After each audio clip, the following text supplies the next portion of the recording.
Conhecimento de si mesmo. Questão 919. Qual o meio prático mais eficaz que tem o homem de se melhorar nesta vida e de resistir à atração do mal? Um sábio da antiguidade falou disse: conhece-te a ti mesmo. E conhecer a nós mesmos depende de um conjunto de fatores que nós carregamos intimamente, da nossa cultura, da nossa elevação espiritual e do nosso senso de discernimento dos fatos. Uma pessoa muito luética, ela vai ter uma visão luética de si mesma. Uma pessoa muito psicótica vai ter uma visão psicótica de si mesma. Então, só uma pessoa muito saudável vai conseguir ver-se integralmente. Por isso existem as profissões, homeopatia, psicologia, para nos ajudar a encontrar esse caminho. E, logicamente, que a gente vai fazendo as nossas avaliações para a gente se conhecer um pouco de si próprio. Letra A. Conhecemos toda a sabedoria desta máxima. Porém, a dificuldade está precisamente em cada um conhecer-se a si mesmo. Qual o meio de consegui-lo? Fazei o que eu fazia quando vivi na Terra. Ao fim do dia, interrogava a minha consciência. Passava em revista o que fizera e perguntava a mim mesmo se não faltara algum dever. Se ninguém tivera motivo para de mim se queixar. Foi assim que cheguei a me conhecer e a ver o que em mim precisava de reforma. E aqui o Espírito está mostrando que ele já tinha um bom senso crítico para ele observar a si mesmo e ver os fatos e, diante dos fatos, avaliar cada uma daquelas atitudes, daquelas ações. Aquele que, todas as noites, evocasse todas as ações que praticara durante o dia e inquirisse de si mesmo o bem ou o mal que houvera feito, rogando a Deus e ao seu anjo de guarda que o esclarecessem, grande força adquiriria para se aperfeiçoar, porque, crede-me, Deus o assistiria. E aqui já traz uma proposta mais transcendente, que você faça a evocação, passe em revista tudo que você fez, peça a Deus e o seu anjo protetor, o seu anjo de guarda, para que te ajude a achar os seus erros e achar onde que você vai agir para se aperfeiçoar mais. E certamente tem muita gente que faz isso, mas aperfeiçoar o jeito de se dar bem em outras situações, do ponto de vista material. Mas nós precisamos fazer do ponto de vista espiritual. Dirigi, pois, a vós mesmos perguntas, interrogai-vos sobre o que tendes feito e com que objetivo procedeste em tal ou tal circunstância, sobre se fizestes alguma coisa que, feita por outrem, censuraríeis, sobre se obraste alguma ação que não ousarias confessar. E aqui está a chave. Se você fez alguma coisa que você não ousa confessar para o seu amigo, para o seu inimigo ou em público, é porque está dentro daquele processo de erro, do que não se deve fazer. Perguntai ainda mais. Se aprovesse a Deus chamar-me neste momento, teria que temer o olhar de alguém ao entrar de novo no mundo dos espíritos, onde nada se pode ser ocultado?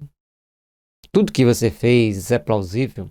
Tudo que você fez pode ser apresentado ao olhar dos seus superiores, porque está gravado no teu perispírito. Examinai o que pudestes ter obrado contra Deus, depois contra o vosso próximo e finalmente contra vós mesmos. As respostas vos darão ou o descanso para a vossa consciência ou a indicação de um mal que precise ser curado.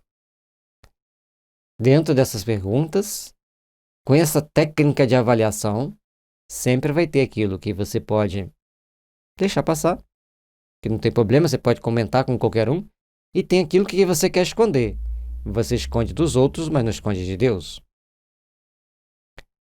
O conhecimento de si mesmo é, portanto, a chave do progresso individual. Mas direis, como há de alguém julgar-se a si mesmo? Não está aí a ilusão do amor próprio para atenuar as faltas e torná-las desculpáveis? O avarento se considera apenas econômico, e previdente. O orgulhoso julga que em si só há dignidade. E aqui Santo Agostinho está trazendo para nós um conjunto de parâmetros para que a gente faça uma autoanálise. E é importante que a gente leia, releia, reflita sobre isso aqui. Isso é muito real, mas tendes um meio de verificação que não pode iludir-vos. Quando estiverdes indeciso sobre o valor de uma das vossas ações, inquiri como as qualificarias se praticada por outra pessoa. Se alguém te dissesse que fez isso, como você iria qualificar? Como que você ia julgar? Se a censurais, noutrem, não na poderia ter por legítima quando fordes o seu autor, pois que Deus não usa de duas medidas na aplicação de sua justiça. Se isso é muito importante a gente entender. Se isso que nós estamos fazendo, outro fizesse, a gente censuraria, então outros vão censurar porque nós fizemos. Da mesma forma, Deus. Procurai também saber o que dela pensam os vossos semelhantes, e não desprezeis a opinião dos vossos inimigos. Porquanto, esses nenhum interesse têm em mascarar a verdade e Deus, muitas vezes, os coloca ao vosso lado, como um espelho. Enfim, a fim de que sejais advertidos com mais franqueza do que o faria um amigo.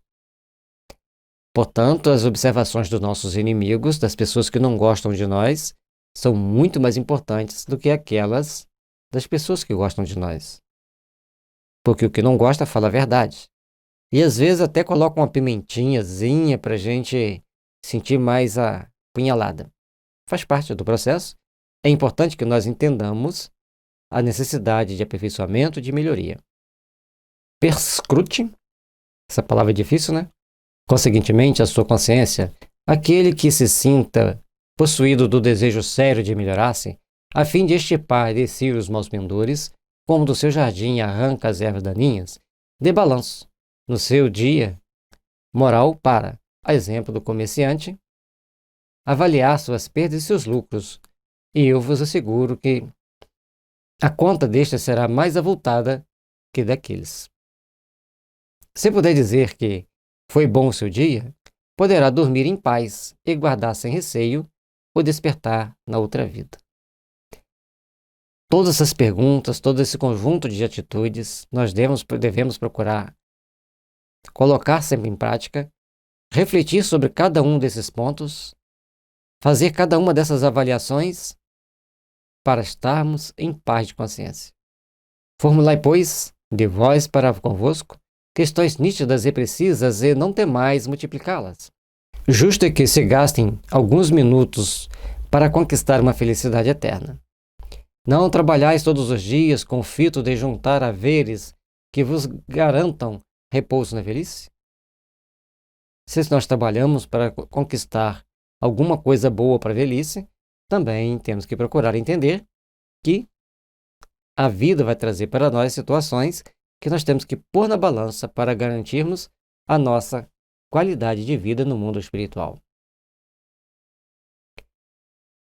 Não constitui esse repouso o objeto de todos os vossos desejos, o fim que vos faz suportar fadigas e privações temporárias? Pois bem, que é esse descanso de alguns dias, turbados sempre pelas enfermidades do corpo, em comparação com o que espera o homem de bem? Se você é uma pessoa de bem, você vai conquistar muito mais do que recursos materiais no final da vida. Você vai conquistar uma paz íntima necessária ao seu crescimento, ao seu desenvolvimento espiritual. Não valerá este outro a pena de alguns esforços? Sei haver muitos que dizem ser positivo ou presente em certo futuro. Ora, esta é exatamente a ideia que estamos encarregados de eliminar do vosso íntimo. Visto desejarmos fazer que compreendais esse futuro, de modo a não restar nenhuma dúvida em vossa alma. Compreender a importância de um futuro transcendente. E as atitudes que nós temos que tomar aqui O que nós devemos valorizar aqui para conquistarmos esse futuro transcendente de uma forma condigna? Porque entre nós, seres humanos, nós podemos trapacear, enganar uns aos outros, fazer algumas coisas. Mas entre nós e os espíritos, há um conjunto de ações que fica marcado em nossa alma. E todos vão ler, todos vão ver, e nós teremos que responder por eles. Por isso foi que primeiro chamamos a vossa atenção por meio de fenômenos capazes de ferir-vos os sentidos, e que agora vos damos instruções que cada um de vós se acha encarregado de espalhar. Com este objetivo é que ditamos o Livro dos Espíritos.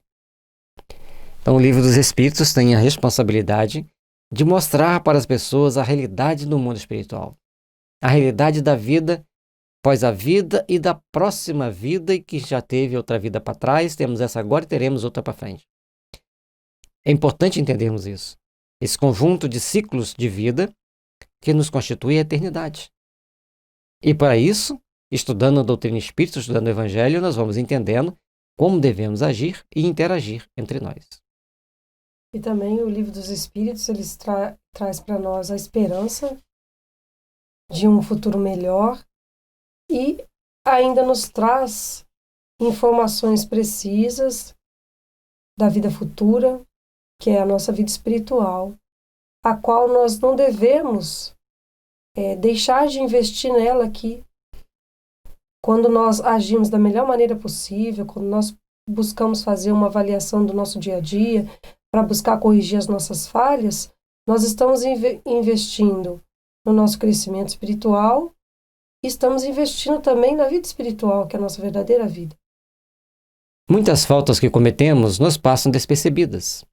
Se efetivamente, seguindo o conselho de Santo Agostinho, interrogássemos mais a miúde a nossa consciência, veríamos quantas vezes falimos sem que o suspeitemos, unicamente por não perscrutarmos a natureza e o móvel de nossos atos. Vigiando-nos, olhando para cada uma das nossas atitudes, cada uma das nossas ações, vamos começar a ver, então, como devemos agir e interagir em cada situação. A forma interrogativa tem alguma coisa de mais preciso do que qualquer máxima, que muitas vezes deixamos de aplicar a nós mesmos. Aquela exige respostas categóricas, por um sim ou não, que não abrem lugar para qualquer alternativa e que são outros tantos argumentos pessoais. Precisamos saber responder? Fizemos a pergunta, temos que achar a resposta, sim ou não, e explicarmos, não usando os argumentos pessoais, mas procurando entender tudo o que aconteceu para não repetir mais a mesma façanha, a mesma ação, a mesma circunstância. E pela soma que derem as respostas, poderemos computar a soma do bem ou mal que existe em nós. Santo Agostinho. São todas atitudes, são todas ações que nós devemos vigiar e nos atentar a cada um desses passos. Já parou para fazer uma autoanálise de toda a sua vida? Já parou para fazer uma autoanálise de todos os fatos de cada dia? É importante fazermos essas avaliações para buscarmos nos inteirar e crescer dentro das perspectivas da justiça divina. Parte 4 das Esperanças e Consolações. Capítulo 1. Das penas e gozos terrestres. Felicidade e infelicidade relativas. Perda de entes queridos. Decepções. Ingratidão. Afeições destruídas. Uniões antipáticas. Temor da morte. Desgosto da vida. Suicídio. No site da FEB Editora você encontra este e muitos outros livros que irão te ajudar a brilhantar seus conhecimentos, a brilhantar suas possibilidades espirituais. Paz e luz, que as bênçãos de Jesus estejam sempre nos envolvendo e nos iluminando. Que Jesus possa abençoar os nossos lares. Bom estudo a todos. Pedimos a você, Deixe seu like, inscreva-se no nosso canal, compartilhe com seus amigos. E, se você já foi inscrito, muito obrigado. E compartilhe com seus amigos, compartilhe para que nós possamos ter mais visibilidade e mais pessoas conhecerem a doutrina espírita.